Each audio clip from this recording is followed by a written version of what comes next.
The No Nonsense Roundtable. It's a weekly show broadcast on Rochester, New York's 50,000-watt iHeart radio station, News Radio Wham 1180. The host, Dom Geneva, interviews guests from all walks of life, all with amazing stories to tell. What you are about to hear is a recording of a previous broadcast without the breaks and commercials. Now, here's host Dom Geneva. Well, welcome everybody to another edition of your No Nonsense Roundtable. I'm Dom Geneva, your host, every Saturday right here on News Radio Wham 1180 from 10 to 11. And all the past shows, like I like to remind you, are on NoNonsenseRoundtable.com, either as iHeart podcasts or as YouTube. So you can get everything there for the last 225 or 30 shows if you want. So today, well, the show, as you know, as I always say, is somebody you know, you want to know more about, or somebody you probably don't know, but you should know. And I have a woman in my studio right now, Marilla Lipker Gonzalez. Is that the way to pronounce that? Correct. Okay.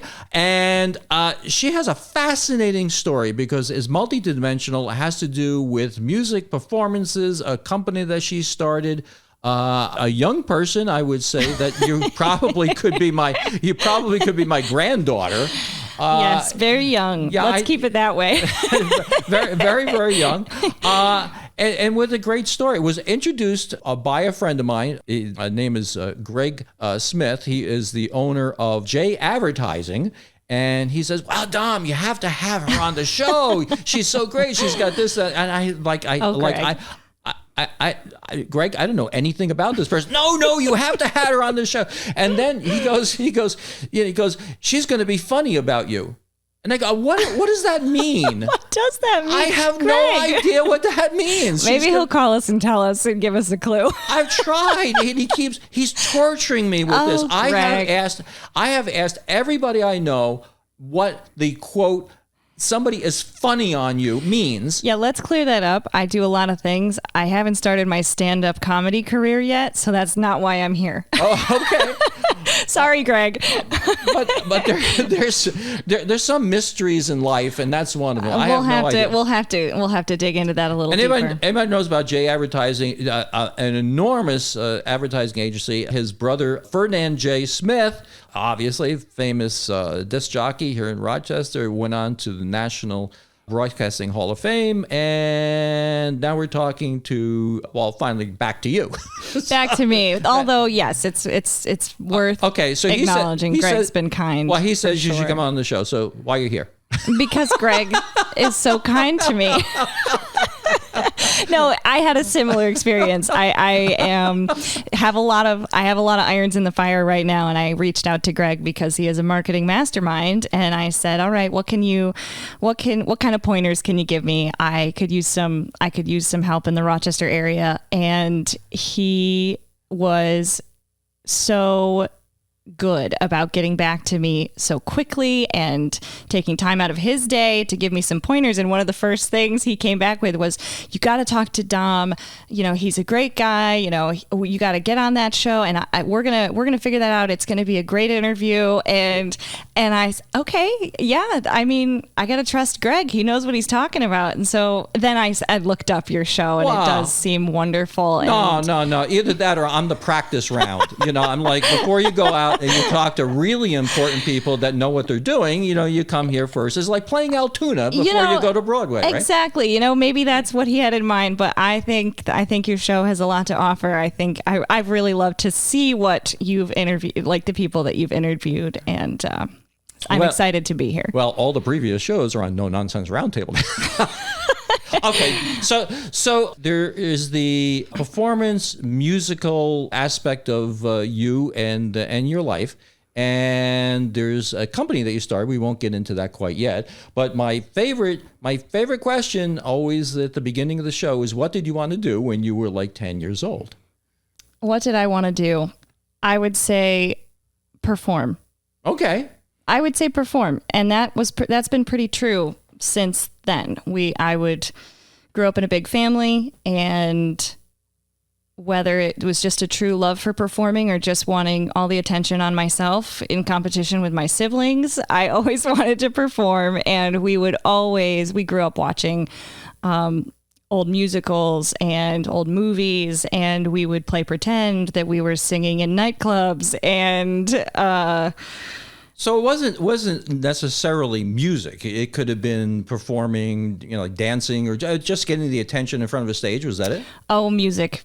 Absolutely. Really? Okay. Absolutely. I once I got a little bit older and I started exploring musical theater and plays and things like that, it was apparent very quickly that whatever I was doing, it was about music. It was about, if it was going to be on stage, it was going to be a musical.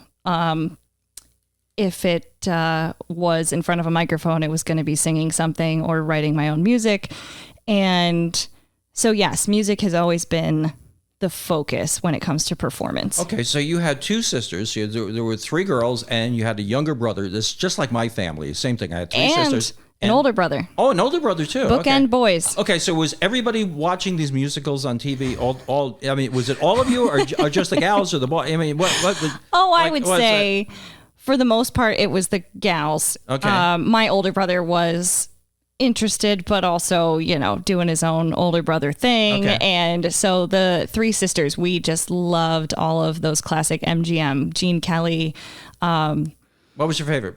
Oh gosh, Singing in the Rain is. You have to say Singing in the Rain. Yeah. But I mean, some more obscure, like $1 Million Mermaid with Esther Williams, who was this incredible swimmer. And she would do these incredible musical numbers underwater. And we loved White Christmas with Bing Crosby and Frank Sinatra in Take Me Out to the Ball Game. And so we love the classics, but we also dug a little deeper because when we were little, you'd go to the movie store and you have seen that movie 4 times. So I guess we'll pick this one and try that one. And we also loved TCM as we were growing up, and they show some pretty obscure movies on there. Ladies and gentlemen, I'll just tell you how young this person is, okay? She said when we were young, we would go to the movie store. Right, but Dom. Movie theater. No, movie store. You'd go and you'd rent the VHS tape. That's and what I now... mean. No, I'm of the generation you actually had to go to a theater. Well, right. Well, I mean, that's how young you are. It is. Yeah. It is. But it makes you feel... young. It makes you feel young. Thank you, Dom. But now in 2023, you can't go to a Blockbuster. You can't go and rent a movie in a physical place very easily. So I feel like that's you have more options. If you want to see a musical, you can stream any of them. Yeah, and the thing about a musical is it's got to be constructed with a pretty good story, but also the music has got to be memorable. And we're going to get a little bit into that because you seem to like, we're going to be talking about the Andrews Sisters and what they did and the days back then. My big deal, I used to love when I was a boy, The Music Man. Oh, classic. Of course. Of course. The Miriam. Oh, yes. Miriam. Yes. Yes. Madam Librarian. Yes. Madam Librarian. and what is it? The metaphor analogy, she's going to go with him and she's going to go to the bridge. To the bridge. And we all, now we know what that means, being older. But this is true. But at the time when we were, between 6 and 10, we would, no one knew what that meant, but we watched them over and over and over again, and we could act them all out. And in between the musicals that we would watch, we would listen to the old albums that my grandparents had and that our parents had, and so we had a lot of influences from those kinds of albums and musics and backgrounds. And this, no surprise here, is going to lead us into our next segment where we're going to talk about exactly what you do. And it's going to be right after this.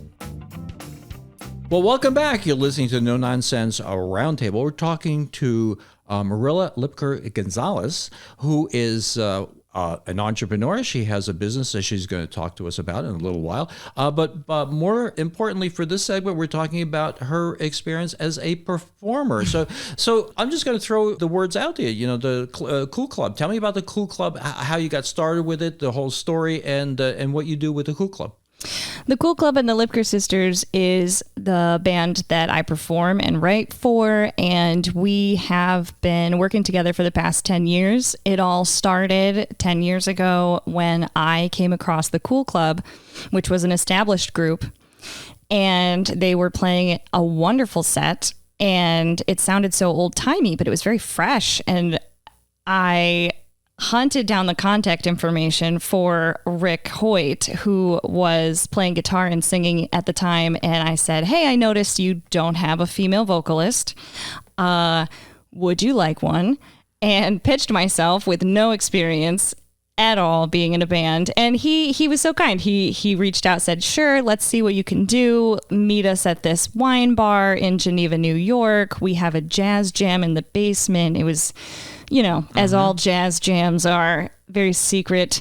And so I showed up, not even legal to drink, in a wine bar, and I truck myself down to the basement full of jazz musicians, and we play a couple songs. I think Blue Skies was the first one we ever did. And then we played another one. Then we played another one. And it was sounding really great and really fun. And we were talking about me coming in to sing a couple other gigs. And I said, well, if you like this, I have 2 other sisters that sound like this, and we sing in harmony, and we would be interested if you're interested. And so from there on, we scheduled our first gig. My youngest sister was the ripe age of 15 for our first gig, and we did a few songs with them, and the rest is history. We've been playing with this group for 10 years now, or coming up on 10 years.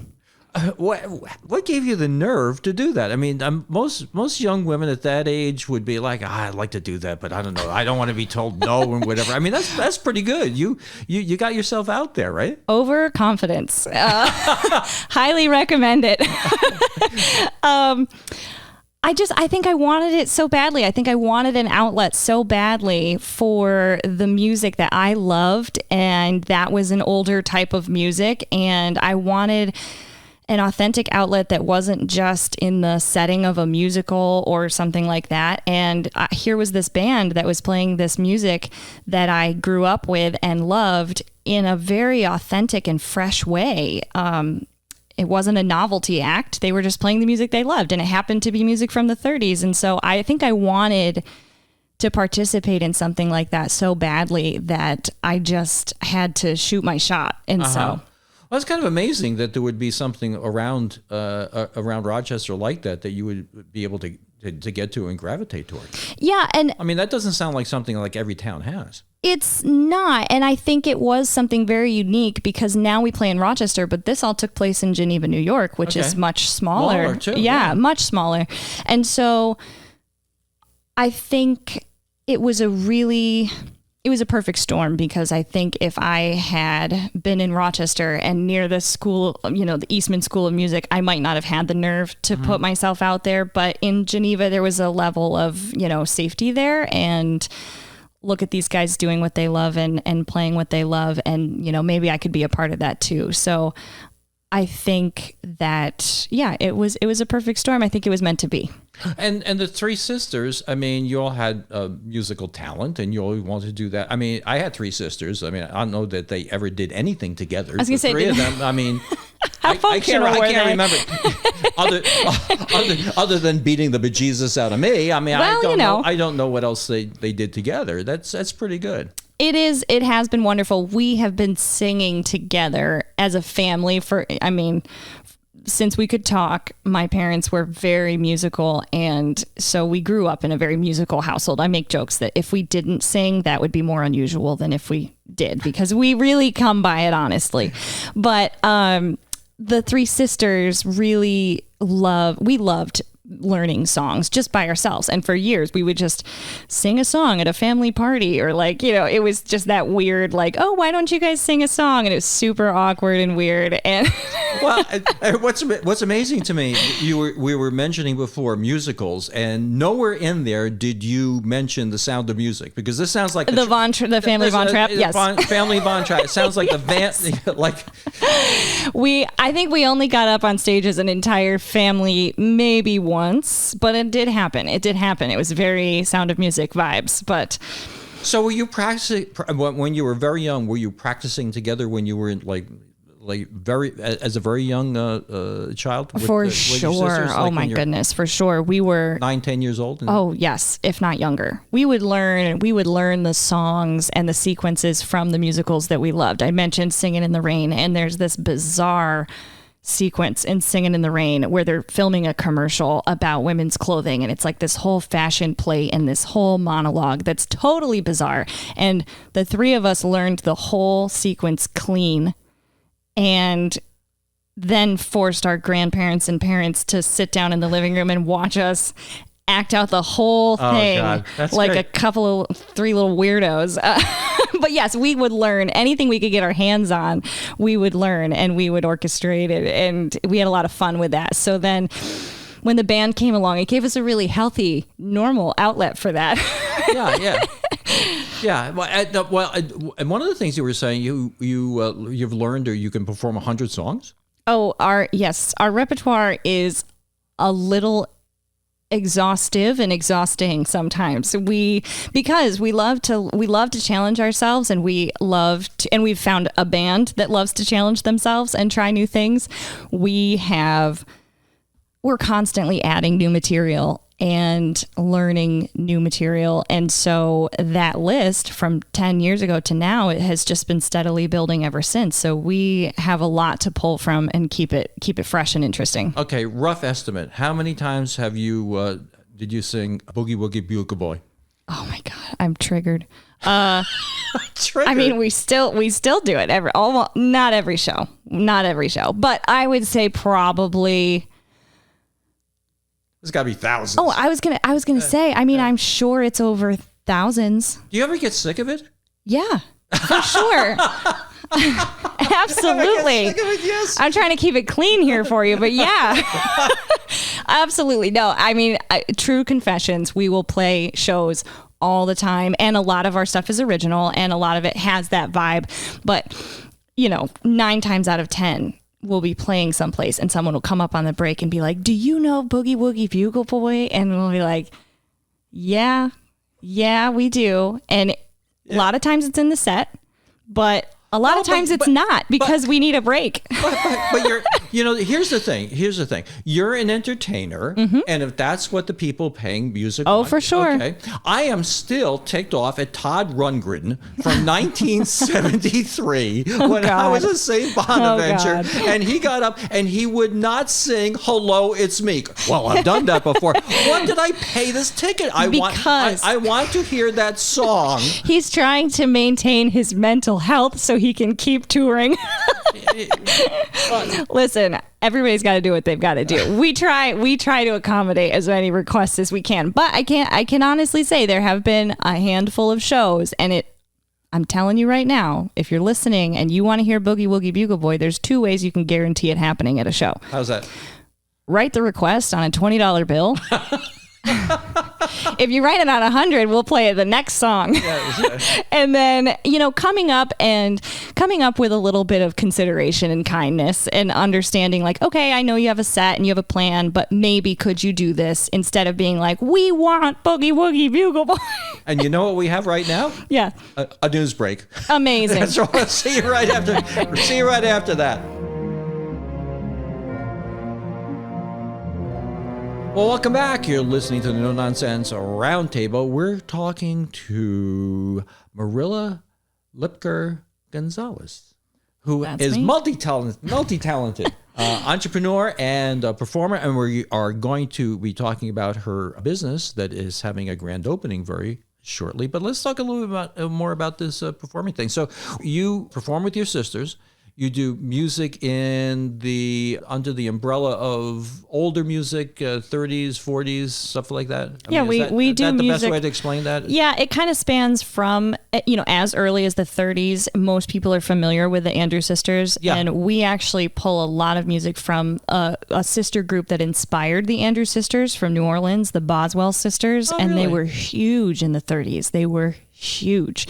They were just on the front of the charge for vocal jazz and innovative arrangements, and their material is so complicated and intricate. We love to dive into their music. So we do a lot of Boswell Sisters tunes, and then we'll work in some Andrews Sisters tunes if we want to kind of do the progression, and that's 50s. And we even have some songs from the 60s and 70s, but we're not considered a cover band. We like to sprinkle these curated covers in and amongst our original music that we write that is, we like to think, very timeless and hard to pick which is the new stuff and which is the old stuff that might be more obscure. So it's a lot of fun. It's a lot of fun. It challenges us as musicians, but it also challenges the listeners. You might hear something you've never heard before, or you might hear something that you've heard many times before in a completely different way, like a Beyonce tune or something like that. And I think that's a common thread that I hear when I interview people that are performing music, is that the great majority of you that are successful and like doing it are also aware that you're entertainers. Oh, yes. You're just not playing. There's some people that get up in front of a stage and they just play, and there's some people that entertain. Now, which compels the question? Are you dressed like? You're not dressed like the Andrews Sisters. Absolutely not. And that is a point of contention among some groups. Yes. We feel very strongly about not dressing like the Andrews Sisters. And I will try to sum it up. I could get that. I'll try to sum it up very succinctly. We feel that this music is important and still relevant. And it takes a little away from it when you put it in a novelty box. When you say, I'm going to go see the Glenn Miller Orchestra, and it's not Glenn Miller, but everybody's dressed up like Glenn Miller, and it's like this little circus show, which very talented musicians, but it's a novelty act.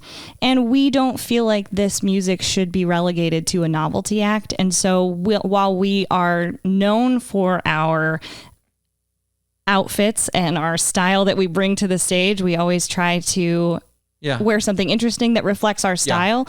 We want it to be current because we want this music to be enjoyed currently and not just relegated to these little. Well, I think I get it. I mean, pick a song that's not a 30s or 40s song that you sing. Let's see. Something from the 50s or 60s. Let's say Love, Love. Okay. If you were dressed up as the Andrews Sisters, that wouldn't work. Well, it's true. It gives us more freedom. We're not in go-go boots and short dresses. We don't just have to sing 60s music. And I think that's it. We're a band that wants to present good music from across the ages, not just be a little act and bring. And we don't want to cheapen it with that. I gotcha. So the official name is the Cool Club and the Lipker Sisters. That's right. And you were saying before we started recording the show about how many performances you had in July, which we decided it's extraordinary. We decided to take it easy this summer. We decided to take it easy this summer. We were playing out 16 days out of the 30 days of July, which maps out to about every other day. So we were very busy. We all still like each other for the most part. That's good. Except for our drummer, Joe. I'm watching you, Joe. Okay. But then we're taking a little bit of a break in August. I'm getting my second location open, and then we're back at it in September. So if anybody wants to hear our music, our next event is at Geneva on the Lake in Geneva, New York, and it's going to be a wonderful, wonderful concert. They're making 5-star meal. Well, let's do a little retail. What date is that? That's September 9th. September 9th. So you can get tickets. Tickets are up now at genevaonthelake.com. And I would absolutely encourage anyone who's wanting to spend a nice weekend to go and book a room at the resort and make plans to come see that concert. And how many shows did you do last year, all told? About? I have not even counted, but we do 2 to 3 shows almost every weekend. Wow, yeah. That's incredible. So I don't sit down and count them because we might lose our mind if we count them, but we're busy. Well, then in your spare time, you're an entrepreneur, and you went and started a business as a grand opening coming up soon. How's that for a segue, huh? That was beautiful. I loved that. That's what you get when you're working with a professional. Who's the professional? It's not. It ain't me, babe. I don't know. I'll look around for it. Okay. So yes, in my spare time, I decided to start this shop. Back in 2019, I opened my business, Marilla's Mindful Supplies. Which is similar to a health food store in the sense that you walk in and you have some dry goods that you can refill, like beans and coffee and rice and things like that. But we take that refill and package free and plastic free idea a little bit further into items like personal care and home care and on the go items. And so our mission is to provide practical plastic-free alternatives for products that we use every single day. And that has been quite a journey. And so now we're going into our 5th year with our Geneva location, and we are prepping for our grand opening of our 2nd location in Rochester, New York. And where in Rochester, New York? The address is 661 South Ave. And we're right there in the South Wedge. We're across from Hedonist Ice Cream and Chocolate and by a wonderful little natural wine store called Aldiskeller. So it's a nice neighborhood. We're excited to be there. So you're talking about plastic free. I mean, explain plastic free to me. I mean, you carry stuff out in your hands. There's no in your pockets. No in your pockets. In your mouth. There's no containers. Yep. If you can't fit it in your pocket, you can't get out of the store. We're encouraging pickpocketing. Ladies and gentlemen, she's being facetious. Yes, please. Okay. The idea is we're always going to the store and buying these products that have this plastic wrapping that we really don't even need. And then we unwrap it, we put that package in the garbage, and we use up the product, and then we go there and we buy the product again, and we take that same plastic packaging and unwrap it and put it in the garbage. And that plastic packaging gets sent en masse to landfills all over the country.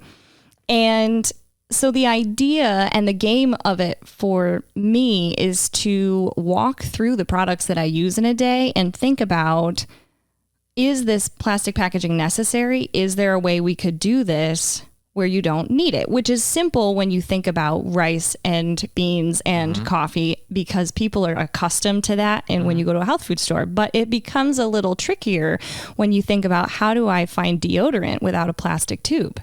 Or how do I find laundry soap without a plastic bottle? And it becomes a little more complicated. And so I have become very passionate about finding and doing the homework on those products and providing them for the community. Fascinating stuff. And right after the break, I have a couple of questions just about that.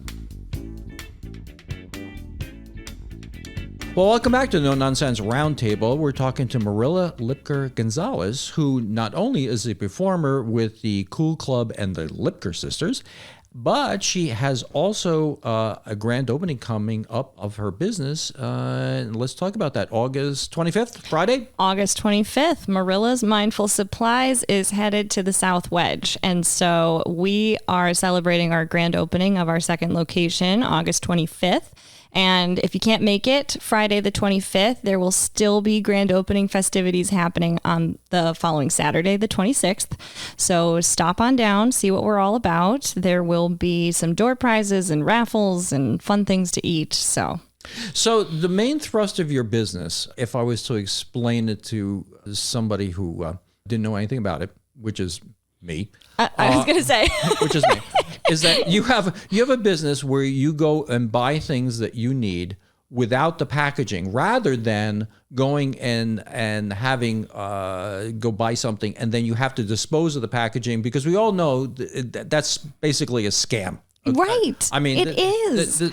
I mean, it's amazing to me that you can't get a bag at checkout. Okay, but then all the things in your bag have these wrapped in plastic. Even harder plastics than that you have Correct. to take a chisel to open the darn thing. So what you're saying is that let's not have the plastic, so we don't have to worry about the recycling, because it goes to nasty places and whatever. Exactly. Right? Is that it? Exactly. The whole point is looking at your own.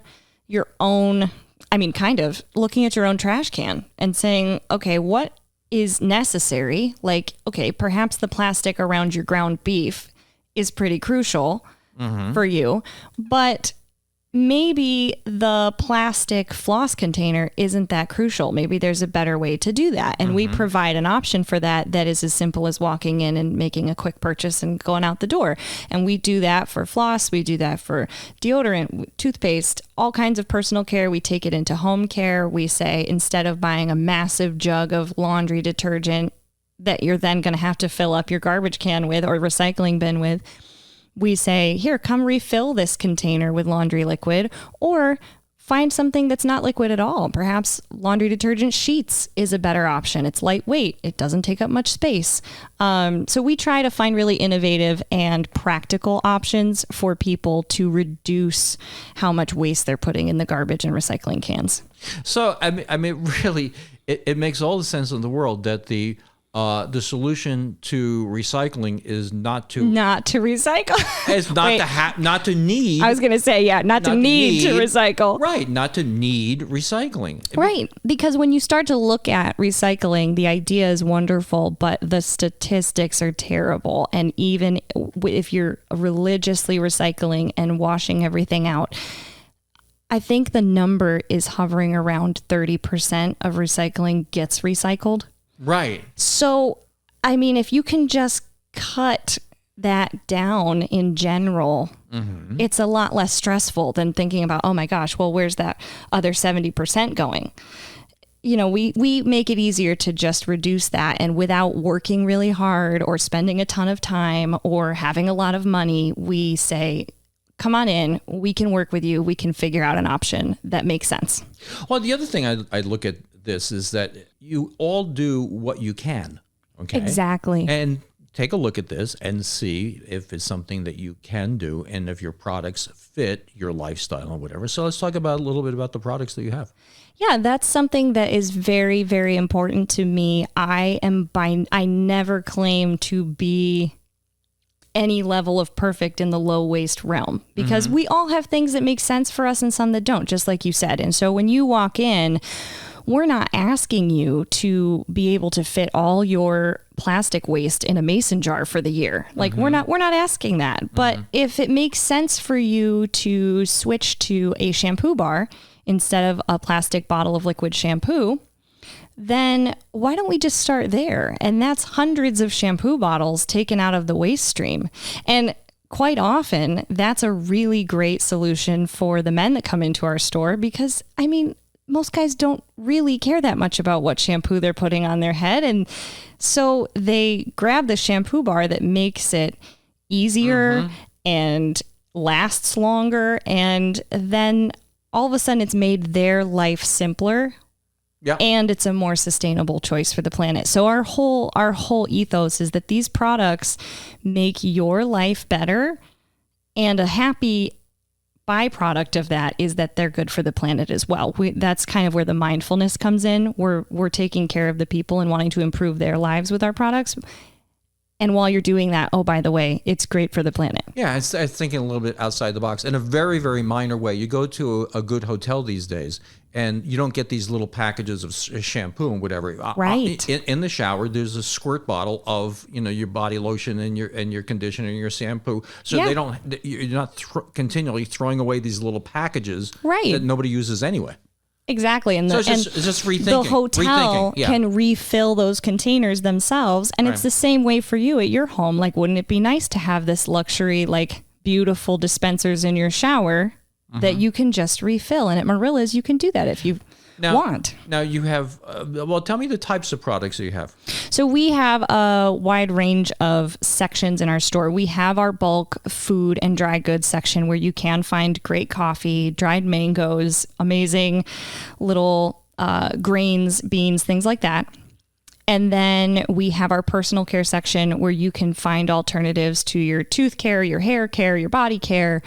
Then we have your home care where you can find laundry detergent, as we mentioned, glass cleaner out without the plastic bottle, dish brushes, alternatives for all your cleaning products. And then we also have on-the-go items. So, instead of grabbing plastic utensils, we would offer something that's bamboo, or suggest that you bring your own fork and knife in your lunch bag or something like that. We have trendy options like a bamboo cutlery set if you want, and that makes sense for your life. But we're also very passionate about offering practical alternatives, like you could just bring your fork if you want to, and that's still planet friendly. So we cover on the go, we cover personal care, we cover plastic free pantry, and we cover home care as well.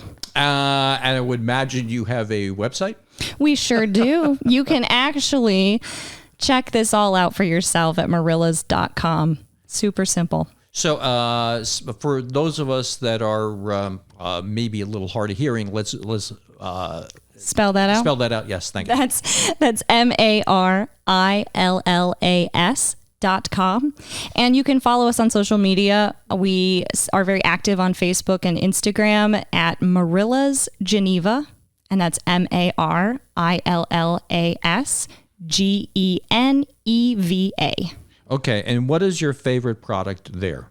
Oh, this week, my favorite product is our reusable water balloons. You didn't think I was going to say that, did you? No. Tell me how they work. Okay. They're these little silicone balls that open up and they close with magnets, a series of magnets. So you fill up a bowl of water, you open up this little silicone squishy ball, and you throw it into the bowl of water, and it closes around the water, and then you can pick it up and throw it and have a great time, and you don't have to pick up those little tiny pieces of water balloon. And the other perk for you parents is you don't have to stand by the spigot and fill all the water balloons because they fill themselves. So it's great for the planet, but it's great for you. And I've just been having so much fun with them. Our customers are loving them. It sounds like fun for you and the family, and certainly safer than jarts. Yes, absolutely safer than jarts. Although it depends on how hard you can throw it, I guess. Okay. Well, at that, unfortunately, we are out of time, and I'm going to have you back after your grand opening on August 25th. And what was the address again? 661 South Avenue. And the name of it again? Marilla's Mindful Supplies. Well, Marilla, thank you ever so much for coming on the show, and we're going to have to thank Greg Smith for putting us together. Yes, putting us together. It's aligning the stars. And we're funny about each other. We are so funny about each other, Dom. Thank you so much. Until next week, it's a no-nonsense roundtable. Thanks for listening. Tune in every weekend from 10 to 11 on News Radio WHAM 1180. Don't forget to like and subscribe, and we'll make more.